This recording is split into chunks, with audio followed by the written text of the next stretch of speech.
Hi, everybody. Welcome to Conversations with Calvin, We the Species. Chronologically, it's August 17th. And this interview I'm doing with Michael Dowling will actually be up in a couple of days because uh, this is, by the way, we almost didn't go on air. You know why? We've been BSing here for a long time.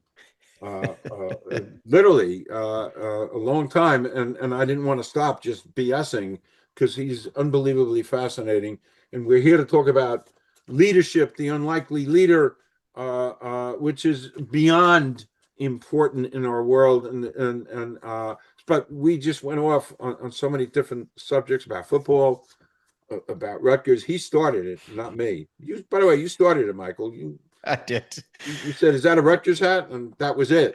And We of were course, off and running. we went off and running. So I want to first of all do a commercial real fast because I battle with YouTube all the time. Subscribers, please subscribe now. It's a quarter of a second and it doesn't cost anything. Press that little button and subscribe because it's all algorithms. That's our world, algorithms. So now. Uh, uh, Michael Dowling is beyond fascinating. We just talked about his being a former Hollywood talent agent. We'll talk about that. Now he's an entrepreneur.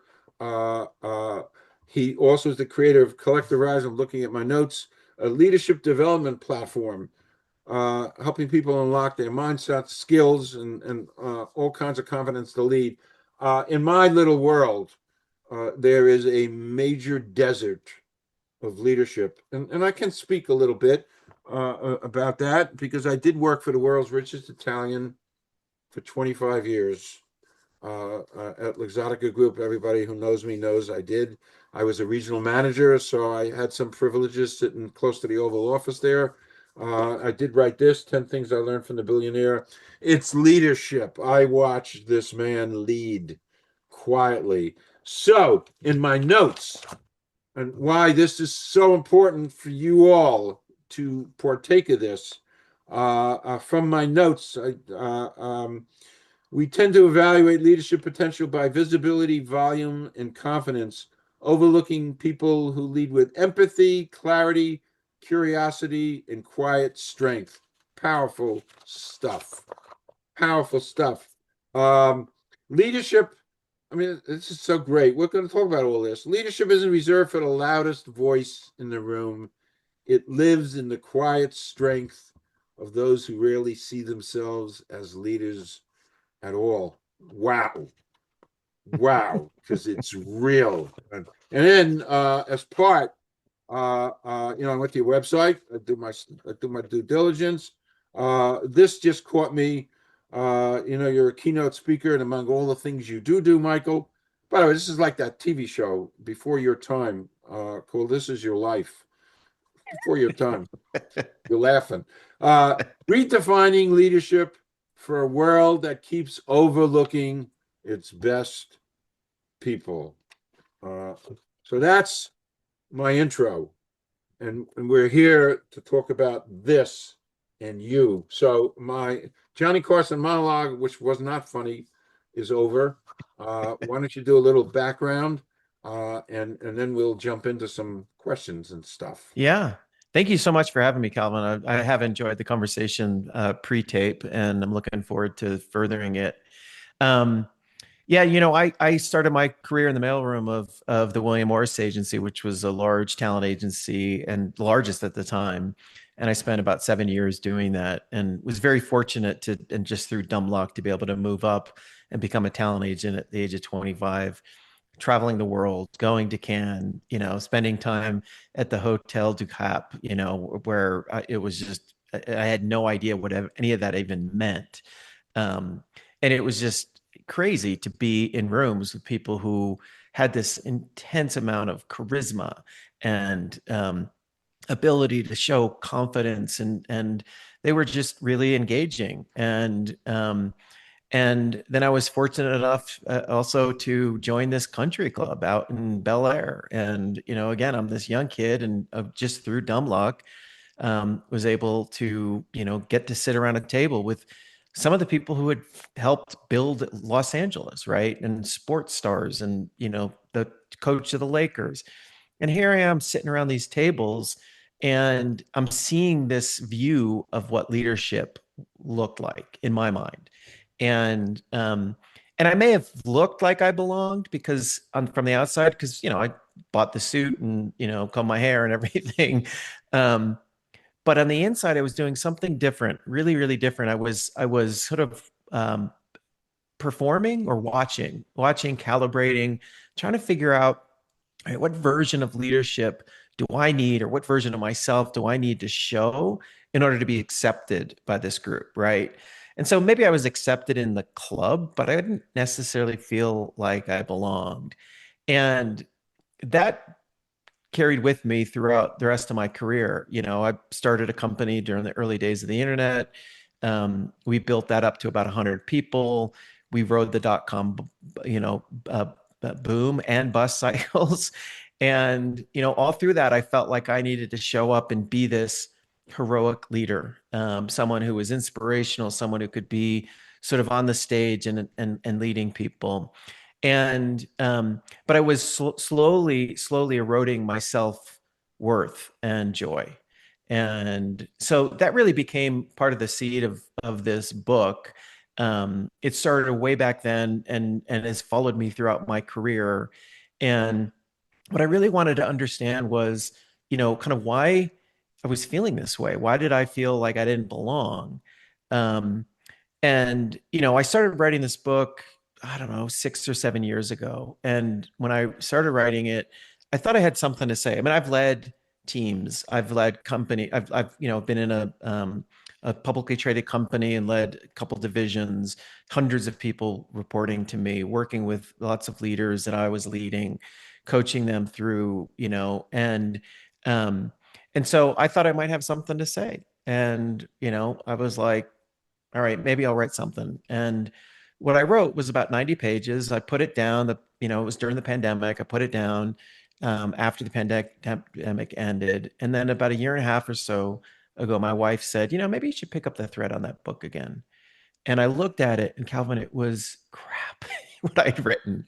It was just a lot of self-involved, look at me, and that really became, I think, the spark for me, because what I wanted to understand was, why did I feel the need to show myself like that?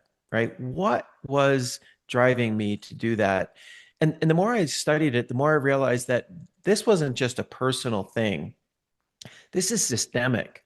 There is, a multitude of capable and talented people out there that are getting overlooked by organizations, or they're overlooking themselves because they don't feel they meet this standard or model of leadership that has been shown to us, right? And we've been taught to associate leadership with it, the charisma, the confidence, all these things.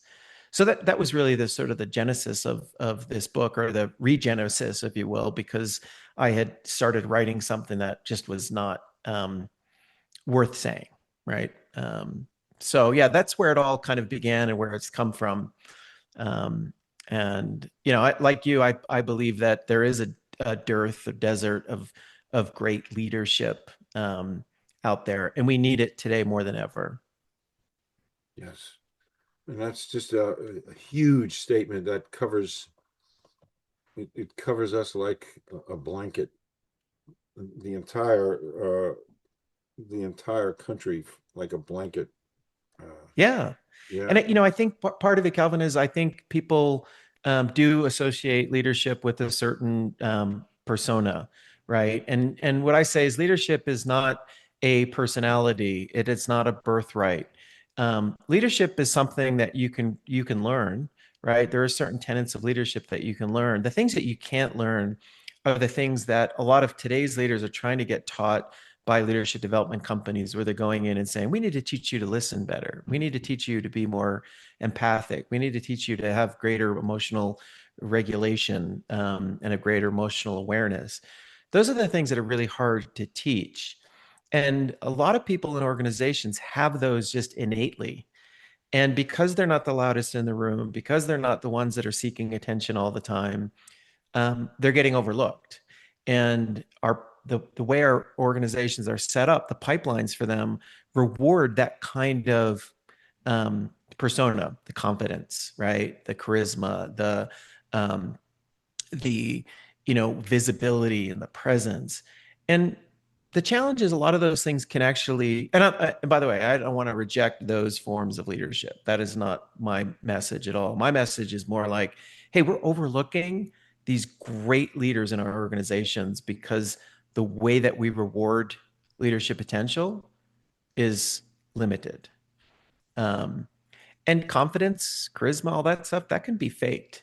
And I know that from being in Hollywood, right? Because I was doing it. I was trying to fake it till you made it. And I was trying to be someone that I wasn't. And that's just not sustainable. We just can't sustain that. And until I started to really tap into who I wasn't as effective or as successful. Okay.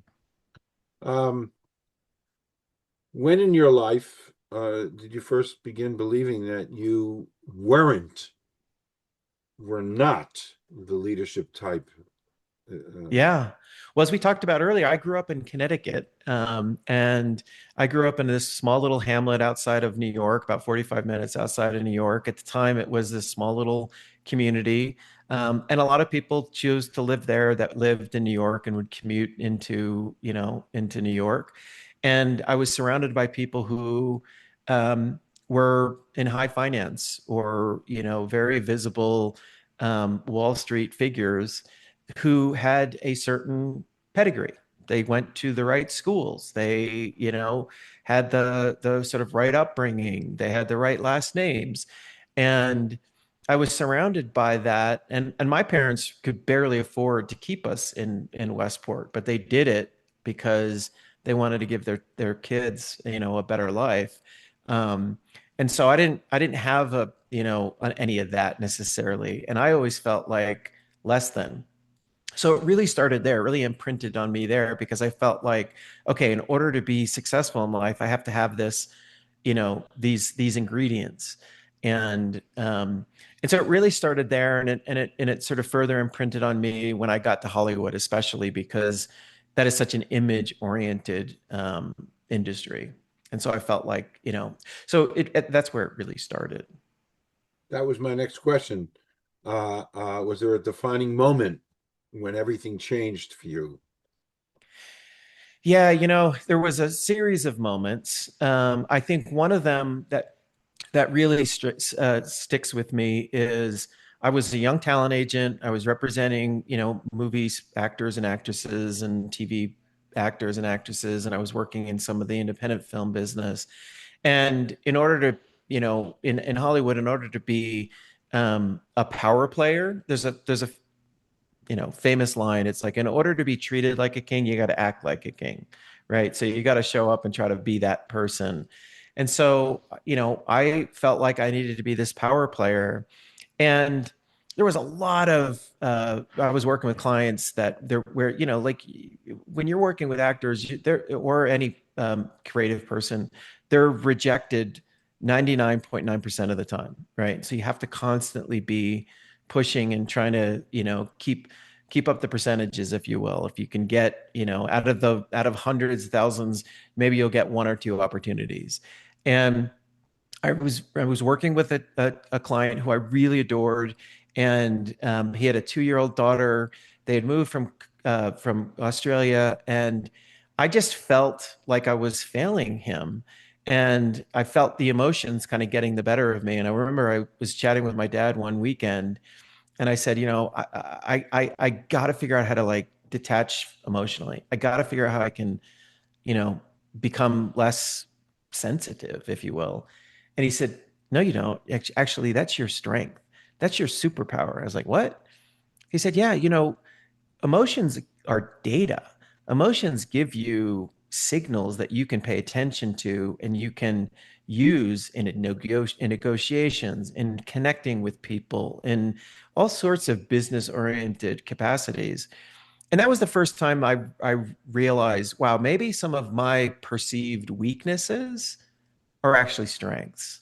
So that was a real defining moment for me. I think there were little moments along the way that got me to that moment, but that one just struck me as interesting. It was the first time I realized, wow, that could actually be turned and used most effectively. So I don't need to become less of who I am. I need to become more of who I am.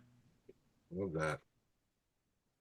I'm writing. And by the way, I got a page of notes already on you. I've been writing. You see me writing hey, it is what it is. Um, so your book, The Unlikely Leader. I love the cover. Thank I you. love that. You can actually sit and talk about that cover for a long time, but it challenges decades of leadership thinking.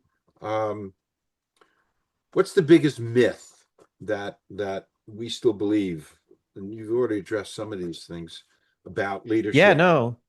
And I think there's multiple ones. I think, it's more than decades. It's generations. It's actually centuries of history that really led us to this stereotype of what a leader is. Because if you look back into monarchies and military traditions, there's always been one person at the top that directs either troops or directs work product or whatever. And the Industrial Revolution took over some of those models from the military tradition to mobilize workforces, right? To get more widgets off the conveyor belts. And if you were within that chain, you didn't really have to think. You just had to do what you were told to do. And if you did what you were told to do in military, you survived, right? In the work environment, if you did what you were told, you would get better output and you can make money. And we sort of I think we inherited that sort of idea of what a leader was from someone at the top who was directing work downward. And then when you look at some of the early sort of celebrity CEOs who had this cult of personality, Lee Iacocca is probably one of the first, right? Because he wrote this book. It wasn't just a business book. It sold millions of copies, right? And he became somewhat of a celebrity. He was shown in advertisements, and that set the stage for all these other CEOs of companies to be exposed. And what were they doing? They were trying to demonstrate their power, their prominence, their intelligence, and those became those types of books proliferated. And then you look at media, right? You look at movies, you look at television shows, the depiction of leaders, unflappable, right? Really heroic. All these personality traits that maybe were once very effective in terms of leadership, but as the world has evolved, um, we need a different kind of leadership. We need people who can help others who are educated, who are thinkers themselves, to draw the best out of them. So I think one of the biggest myths is that leaders need to be these people at the top directing work down and um, are sort of inspirational from a stage, right? Versus maybe guiding from the side or helping get the best out of people. So I think that's one of the biggest myths. I think the other big myth is that leaders have to have all the answers. And that is absolutely not the case. And especially in the complexity of the world that we're in right now, we need people who can help others, draw them out and get them to help make better decisions, right? Because you can't have all the answers on your own. Um, why have charisma and confidence be confused with leadership? Great question, and I've studied this, and I think the reason is it's that they're easy to see, right? Right, they're very easy to see, and they almost become not explicit rules about leadership, but they're implicit. And I was with a friend the other day, and we were chatting about leadership, and I asked him what he thought about leadership, how he perceives leaders, and he said, I can sit around a table of 10 people, and I can look across the table, and I can see the one person that has it. Well, what is it, right? And what about the other people around the table? And that's the thing. It's become sort of this implicit rule of what leaders are supposed to be. They're supposed to be visible or, you know, have this presence. Just and so I just felt like that was not necessarily a wrong yardstick, but it was the only yardstick. Why are we measuring leaders through that yardstick? Um, so No, but above and beyond the questions I've already scribbled out here, there's even more. So this is off topic because okay. it's an off topic segue. You know, I look at Ronald Reagan. He was an actor. You know, he was an actor, and he became president. And I said to myself, you know, I was just kind of uh, Robert Redford, you know, all the stuff he's done. God, he would make a great president. Uh, Maybe even George Clooney, you know, he's caring, he's this, he's that. Uh, am I heading down the wrong path to take these? Well, Reagan obviously, you know, is a pretty good president, and but Robert Redford and does that work? Meryl Streep, I mean, does that work? Do they? Yeah, I mean, I think I look, there's nothing wrong with that charisma and that ability to lead people through difficult times by demonstrating leadership. It's the type of leadership that we're demonstrating. Ronald Reagan had amazing people around him that made him look good. He was the person who could deliver the message and deliver it in a way that people could understand it and relate to it, right? So he was an incredible communicator. Not to say that he wasn't a smart individual and didn't have a lot of great ideas. He certainly did. But he took inputs from a lot of people. And then he was able to make a decision based on those varying inputs because he was listening to people, he was paying attention. I think, you know, he may have had a very strong ego, but I also think he may have also been, may have been, you know, more, I think he may have had humility to know what he didn't know. You know what I mean? And so I think that really helped him to see things that maybe others see things that others can show him that he didn't see himself. Okay, Right. okay, okay. We'll So get I back think, you to. know, yeah. No, go ahead. Sorry. No, I was just going to say, I think that, you know, that persona is shouldn't be the only way that we look at leaders. And when you look behind the scenes, there are people who are leading with sort of quiet determination and integrity and humility, right? And those are the people that are helping us to get better outcomes. Yeah, okay. Um, can someone be an extraordinary leader without enjoying the spotlight? Oh yeah, yeah, absolutely. I think, you know, I think we need to redefine what leadership means today, right? And what are companies looking for? Companies are looking for, um, you know, obviously they're looking to make money and drive profits. And how are they going to do that in a world where there's greater uncertainty, you know, with global, you know, geopolitics and wars and the uncertainty of supply chains as a result of some of those things, AI, right? So I think you need people who can help inspire others, and that's not going to come directly from having all the answers or from, you know, telling people what to do. It's about seeing their differences, seeing their uniqueness, drawing that out, and using it to make better informed decisions. Yeah. Okay, okay. Uh, there's so many off-topic things here. I want to control myself. Well, I want to control myself. Um, why do empathy and humility often get mistaken for weakness? Yeah. That's a great question. You know, I think because of the way that the stereotype works is, you know, when you had people like Leah Coca, and even earlier than that, um, there were management sort of theories around how to get the most out of workers and how to get greater output. And that there was a theory called the great man theory with, again, the giant, the man at the top.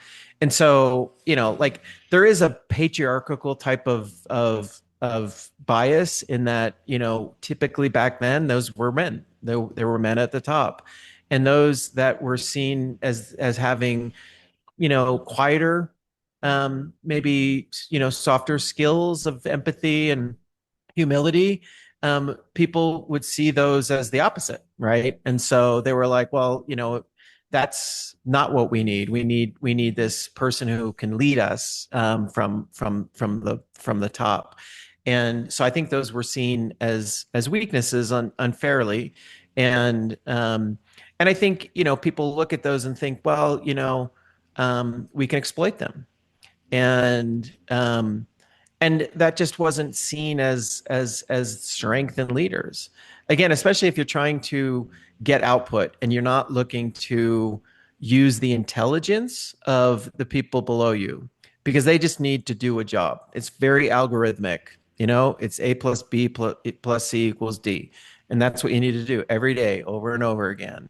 Those are the industries. We had manufacturing businesses largely in this country that help build this country, and we now are more service oriented industries where you and knowledge based workers, where you have heuristics driving, the outcomes, not necessarily algorithms. And so there's a lot of uncertainty and a lot of, there's not a lot, answers aren't always there. There's not a roadmap. And those other skills like humility and integrity and things like that help you to see things that maybe others are missing.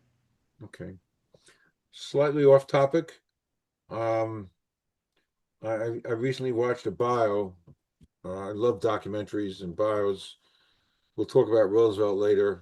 I'll ask you a question about Roosevelt. You're smiling, but was Steve Jobs a good leader, or was a good businessman?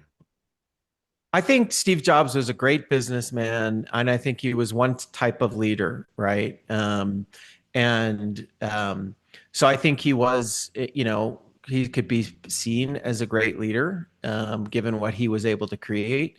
I think he was more of an innovator than anything else. If you want to sort of put a label on him, one label, it would be what an incredible innovator and creator. And I liken him to sort of Walt Disney as well. Walt Disney was an incredible creative mind and genius. He was a horrible manager of people, just horrible. And if he didn't have his brother Roy Disney with him, who was a great leader of people, they may not have gotten to where that business has gotten to today. And so I think there's space for both in organizations, and look, not everyone has to be a leader, right? We need all sorts of people in organizations to move the ball forward. And so I think it's a great question about Steve Jobs, because I think people would say, "Oh, he is a great leader," and I'm not going to dispute that. I think he is a great leader of one type of leader. There's so many other great leaders, and he had Wozniak right behind him. Yeah, You who he know, who he abused. I saw early on they got paid for something. Um, they did something for somebody, and they got paid 2,000, and Steve Jobs gave Wozniak $200. I said, here's half. I mean, he lied. It was horrible. You yeah, know, that is that was horrible. horrible. And yeah, and so that's not necessarily a great leadership lesson there, unless your goal is to, again, if you want to go back to the military or monarchical traditions, it's about conquest, right? And we bring some of that military language into our businesses, right? Divide and conquer, is a good one, right? So there's a lot of language that we use in business today that was inspired by that. But having negotiated hundreds of deals when I was a talent agent, the best deals were where everyone sort of walked away feeling good about it. Not everyone was going to feel best, but if you beat someone into submission in a negotiation, that may have felt good in that moment, but you're going to have to work with them again. And so you need to define sort of common ground where everyone could walk away with something. And again, I think that's where that emotional awareness really helped me, because I could see things in those negotiations that maybe they weren't wanting to communicate as much, but I could see it, I could feel it. And that enabled me to find common ground that we could, get deals done. So Um, a lot of companies every year unknowingly, true or false, unknowingly overlook great leaders. Is for that sure. for Yeah, sure? for sure. Yeah. Absolutely. And again, it's just because of the way we define leadership in organizations and the way that we reward leadership potential in organizations. Someone who is very visible, right? Maybe is very good at currying favor with the higher ups. Is funny, is charismatic, can make people feel like. So yeah, so we sort of mistake that visibility with value, right? We're also just we tend to be we have affinity bias. We tend to like people that look like ourselves or remind us of younger selves, right? You hear that a lot. Oh, it reminds me of a younger me. And so that familiarity kind of breeds that same kind of leadership pathway. And but familiarity doesn't necessarily equate to fitness to lead, right? And then the confidence, the thing about confidence is that people mistake it often for competence. Um, and in often cases, it's true. You do have competence because you're confident about it.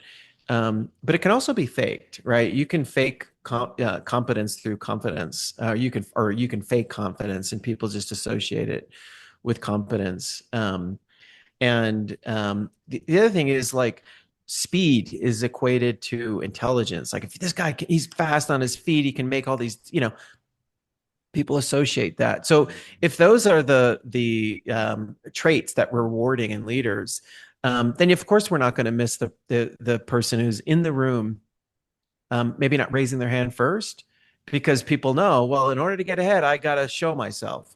So there's some people who are really good at that. So yeah, I think unwittingly, I don't think there is um, I don't think it's conscious. I don't think companies are saying, no, let's only reward these people. It's so imprinted on us. Um, and the worst part of this, Galvin, is that, yes, organizations see this, overlook leaders because of that.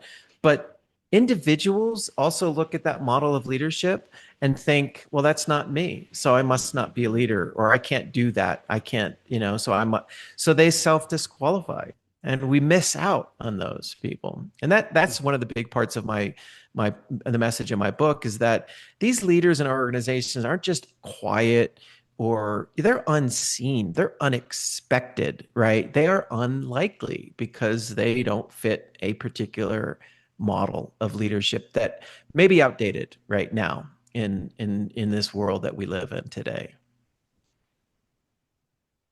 Another off topic. Listening to you, it's my unscientific opinion that this book would be so great for military usage. Interesting. Yeah.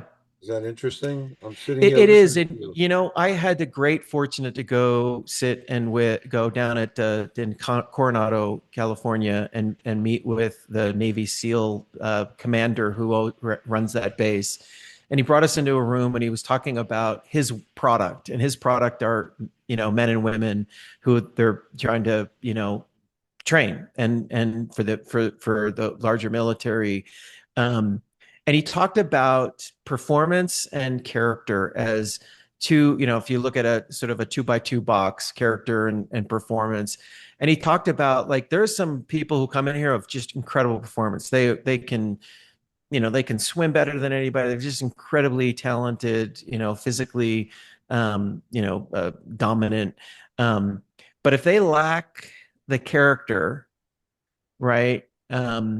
It's going to be hard for them to be going to battle, because we need them to show that character in those moments, when, especially when you're surrounded by instruments of war that could kill a lot of people. And he said, um, and then there are people of great character but just don't have the performance. And he's like, they're great, but we need that performance. And what was really fascinating, he said, the people that are just above the line on each of those, right? I can more easily move people into the performance, right? So if they're below the line on the performance, it's going to be hard for me to raise them up. But if they're a little above the line, I can train them. I can move them further towards that higher performance level. If they're below the line on character, I can't move that as easily. Just can't. It's just the way they are. That's the way they're built, and they've tried it, right? And they've seen it.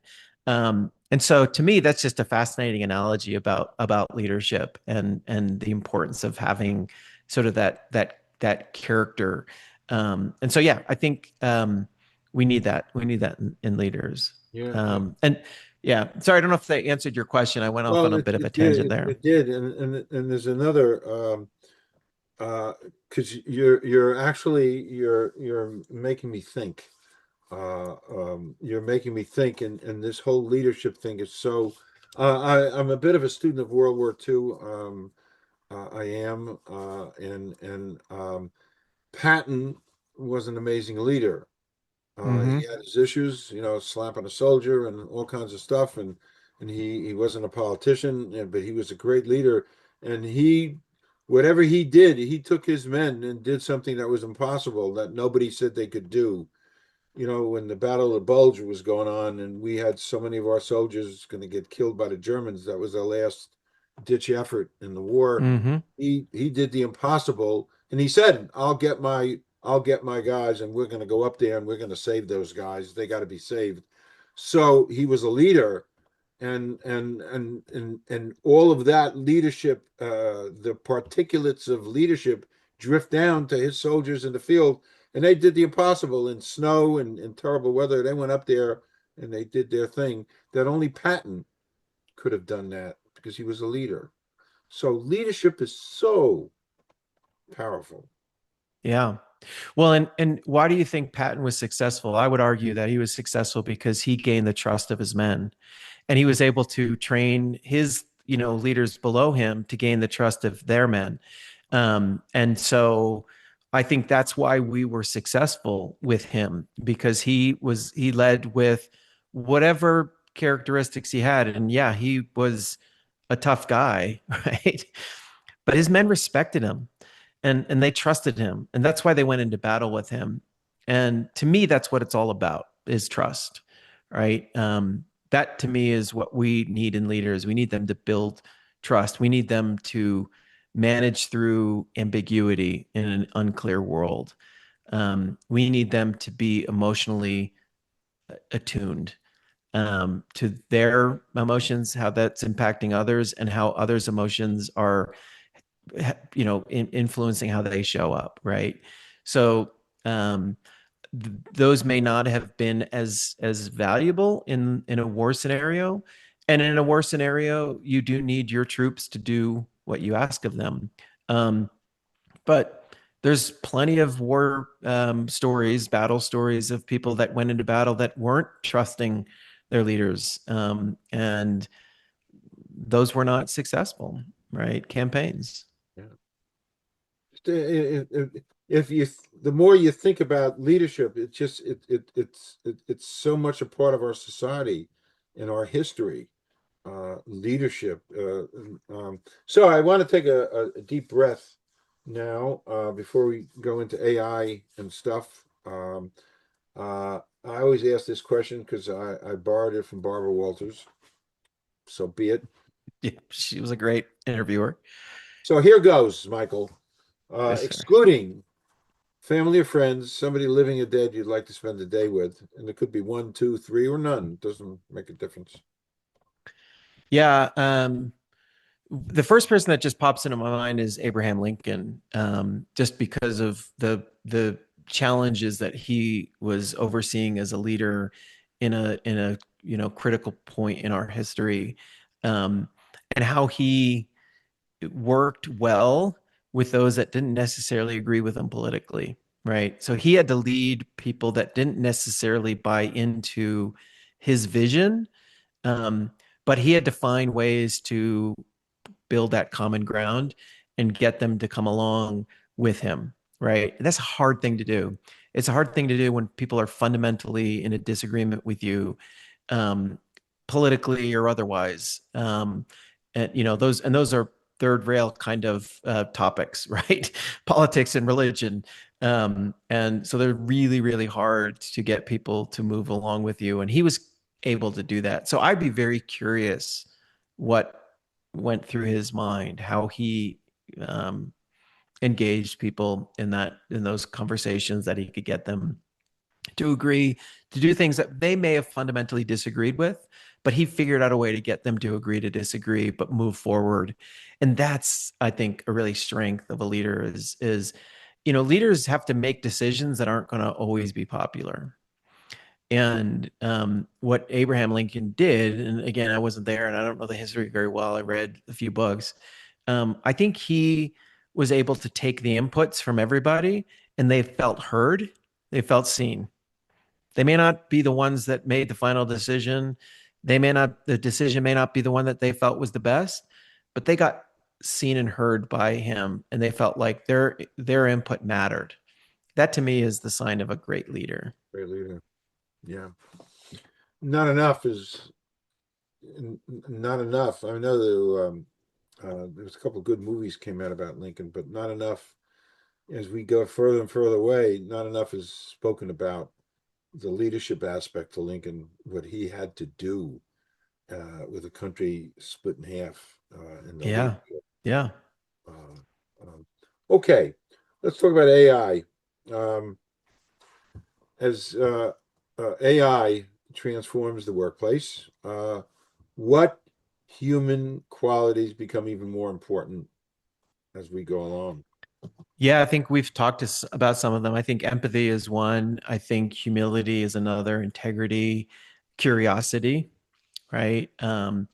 I think emotional awareness are really important. Those are some of the key aspects because the thing about AI is AI gives you all the answers, right? You have all the information now. You have all the data, but AI won't, at least I hope not in my lifetime, won't be able to provide that kind of leadership around that empathy, emotional intelligence.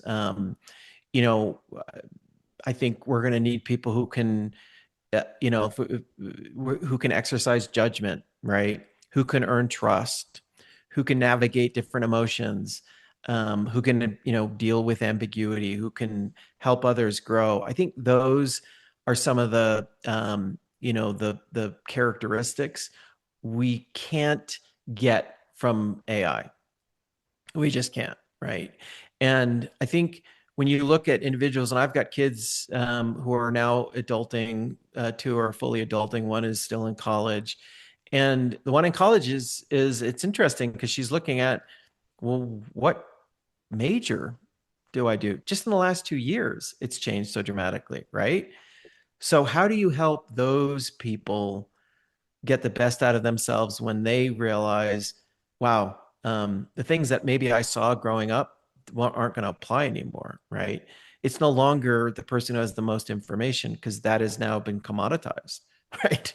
Everyone has the world's information, but it's what you do with it and how you do it, right? And companies are going to need people who have integrity, who can manage through risk, and be really sensitive to what these models can create, because these models can be used for incredible good, but man, can they be used for bad, right? And organizations need to know that the people within their ranks are managing through this and the bigger the risks, or they're expanding. They need to see that people can manage through this with integrity, and humility is an important one too, because I think a lot of people get into a leadership position. They're in them for a long period of time, and they've gotten there because they've built up their knowledge base, they've built up experience, and so they feel very confident in their decisions, right? Because hey, I've been doing this for a long time. I know what I'm talking about, And there's nothing wrong with that. And there's a lot of people who do that really well. And we still need that in leaders because we need to, see that confidence based on substance. The danger is that if you think you know everything, um, you're going to make decisions purely based on confidence or ego, and that could be dangerous, especially as things are changing so rapidly. So, someone who's willing to open themselves up to feedback, and say, maybe I'm not right, maybe I'm wrong. That's a vulnerable position to put yourself in, especially if you think you have to have all the answers. I think those are the people that we need, because they're not going to push through decisions purely because they just feel like they know everything and others don't. Okay. Are there any particular skills, leadership skills that AI will never, technology, AI will never replace?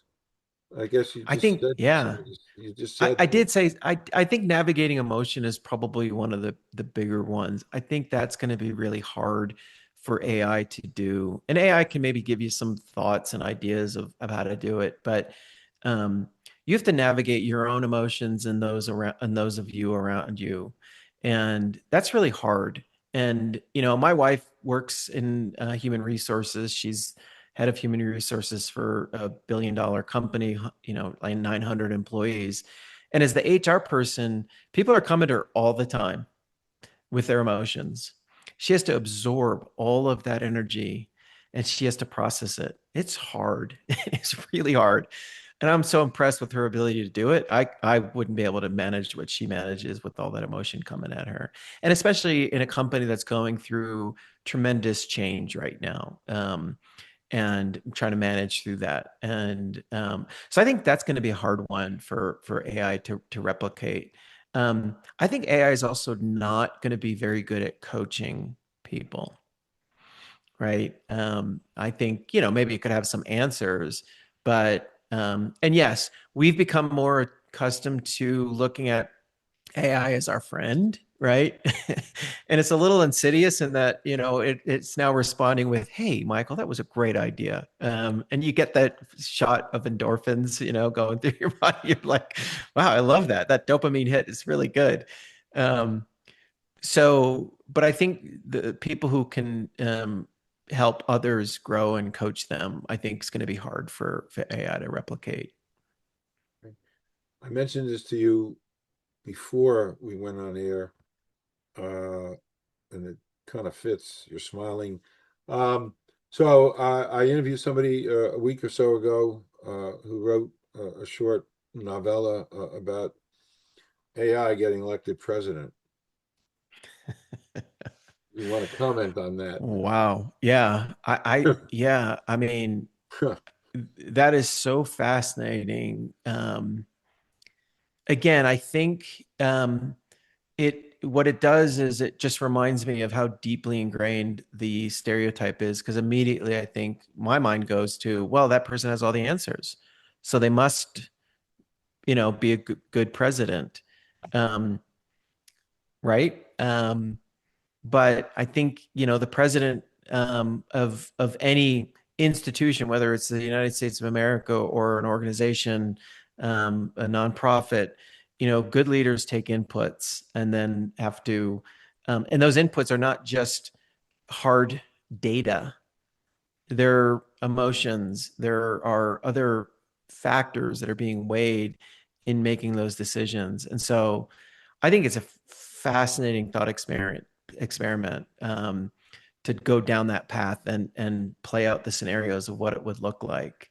And the concern I would have is that we end up trusting that AI president because it has all the answers. And I think the danger is, those models hallucinate.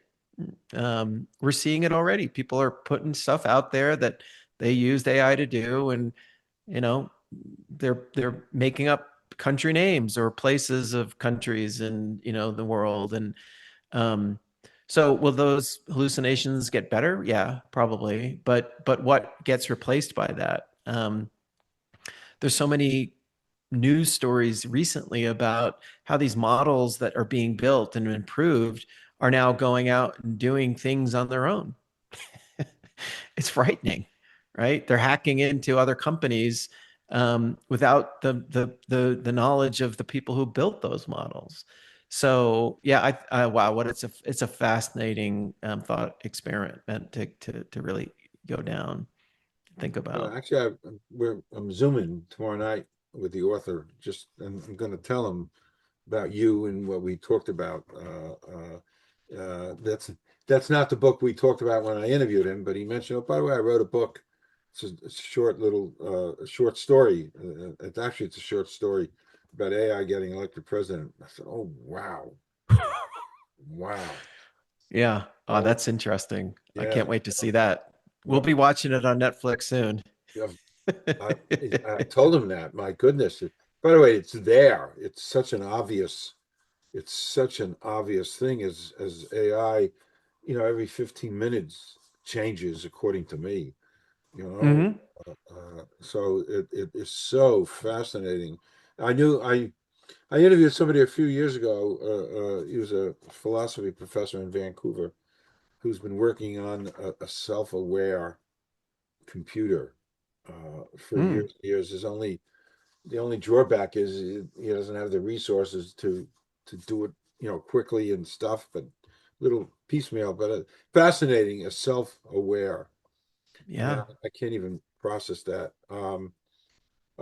Is there a daily habit that builds leadership?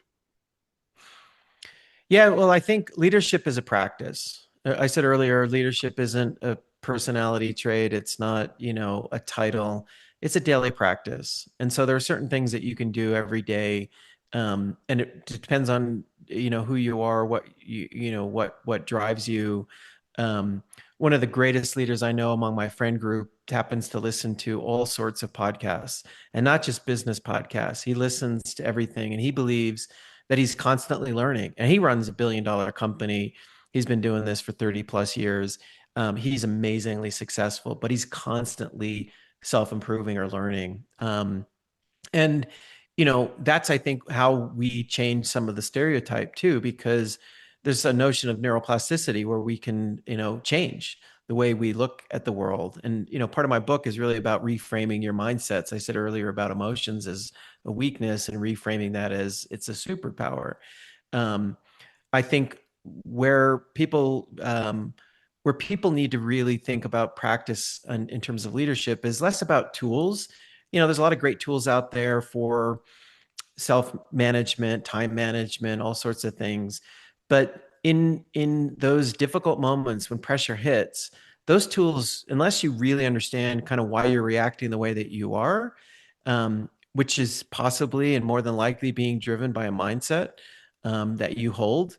Um, if you can't change that mindset, you may not react in the same way. And part of my book talks about what I call the mindset behavior outcome model, where your mindset influences your behavior and determines your outcomes. So if you want to get better outcomes, you just need to reframe your mindset. Easier said than done. But if you can, train to pause in that moment and figure out maybe what story is my mind telling me based on my mindset in that moment. So someone comes into work late again, and it's been, 3 times in the last 2 weeks. And it's like, your mind can go to a place where it's like, well, they're disrespecting me. So what do you think the reaction is going to be? Your outcome is going to be you're not going to have as much trust with that person and they're not going to have as much trust with you. But if you can pause in that moment and say, well, what else might be true?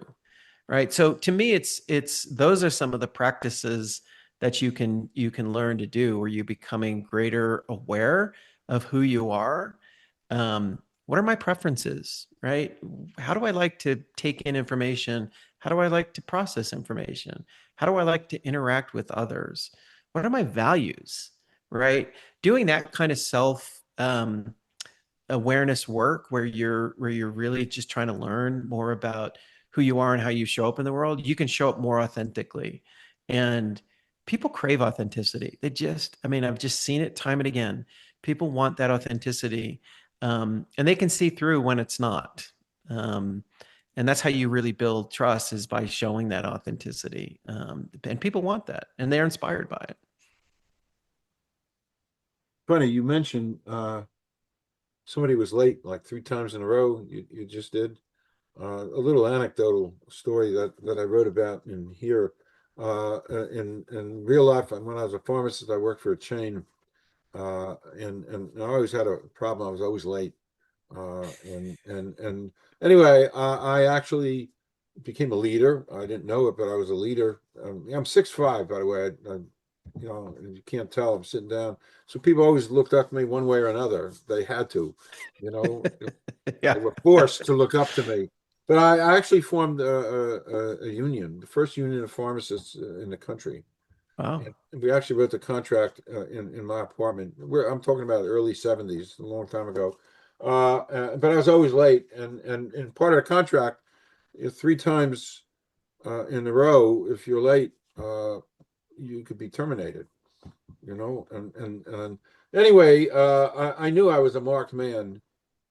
Uh, I knew I was a marked man. So one day I went to work, and all the execs, they were hiding back in the shelving of where all the medicine is and stuff, Hmm. and they all came around and they surrounded me like Custer.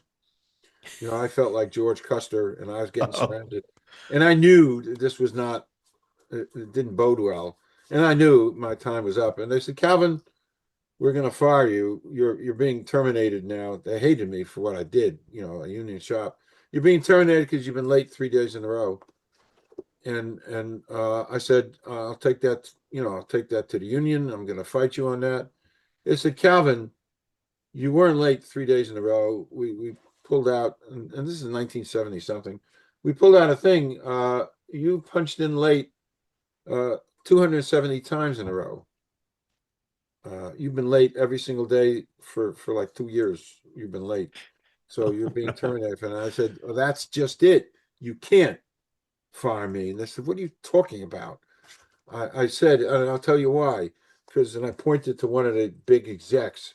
I said, when you interviewed me upstairs, you gave me an hour lecture, and the most important thing you told me about an associate of this company, the most important value is consistency. So I That's did so say great. this. So I said, hey, I was late that first day, and I remembered that consistency thing. So guess what? I've been consistent. And then they used some expletives that I can't repeat on air, and basically it told me to get out. But I tried to get away with that. But anyway, um, That's awesome. it's very funny. It's one of my funniest stories ever. A true story. Anyway, Michael, what failure became your greatest leadership teacher, if any? Yeah, I think the greatest failure for me was again trying to be someone I wasn't in the entertainment industry. Just try to play this role of someone that I wasn't, this big power player, and I just felt it was the price of success that I had to, show up in this way. And where it failed was that in order to develop like really strong relationships with your clients, you need to show up as yourself. And so I don't think they were seeing me in the way um, that maybe it was the way I wanted them to see me, but it wasn't the way that was most effective. And so I was not being a very effective talent agent in that moment in time. And the more I started to realize that that was not a winning strategy, and it didn't come at like this lightning bolt moment. It came when I was sitting with the client and we were chatting, and he started to probe me and just prod me on this idea. And he's like, I see you around your wife, I see you around my kids. That's the person that I want to have represent me. And that's not the person I see when, you're in the office. Right. Um, and then the other sort of defining moment was my wife had just moved. She wasn't even my fiance at the time, but we met at Sundance. She moved from Utah to LA. And I would come home. She was just there, for a month or so. I would come home from work and she'd say, "Did you get fired today?" And I'd be like, what? She's like, yeah, did you get fired today? I was like, why are you saying that? She's like, they are just going to see right through you, right? Like you are not who you think you are, right? I know you think you're this big power, but you're not. And then I would hear things like, "Oh, you're not enough this, you're too much that," and the things that I was not enough of didn't sound very appealing, and the things that I was more of sounded more appealing, like just kindness and things like that, where I felt like in order to be a better human being, those are the things that people are saying, this is who you are, and they were just telling me. So I think that was a big one. Okay. Okay. As we wind down, two more things. Actually, I could talk to you for a couple more hours. Easily, easily. I have all these little things here, off-topic stuff. Is this valid? Best advice you ever received? Um, yeah, I mean, I think um, it's probably for me, it's probably the story I told about my dad and the emotion part, because that just set me on a path to see myself differently. I think that was probably the best piece of advice I ever received. Okay. Okay. Last thing. A young professional watches this interview and says, "I don't think I'll ever be a leader." What would you tell that person? Well, I would ask them to share with me why. What is it about them that they don't feel rises to the level of value as a leader? And if they said some of the things that I used to say, that I'm not fast enough on my feet, I'm not funny enough, I'm not all these things. Well, what are you then? I'd want to then share with them that leadership is not one style. Um, the best leader you will ever be is the leader that is your most authentic self. That's what people want to see. And now more than ever in this world, we need to see that in leaders. People who are showing up with that vulnerability, and that strength that comes with the vulnerability, right? Because it's not easy to be vulnerable. But that's what draws people in. That's what helps people connect to you. That's what helps people feel inspired, and where they trust you more, where they're willing to open themselves up to the ideas that maybe they're holding back, right? If you can get them to ask the question in the room that maybe they've been holding back on asking, think about the value that that's going to come from that. Or they have a comment that they want to say, but they haven't been able to get it out because this guy over here just keeps rambling on, and then they're like, screw it, I don't have time for this. Or maybe they just don't want to hear from me. That's where those mindsets start to play. um, Imagine what kind of innovation we would get if we could draw those people out. So I would say, how do we reframe this for you to say you are actually a great potential leader because you've got these. I can teach you all the other stuff, all the timeless principles of leadership, and sort of the basics of time management, the basics of just how to um, you know have difficult conversations, things like that. I can teach you that, but those things that are inside of you, those are the things that are going to make you the best leader you can be. Love that. Love that. I did hint at, I just wanted to throw this out.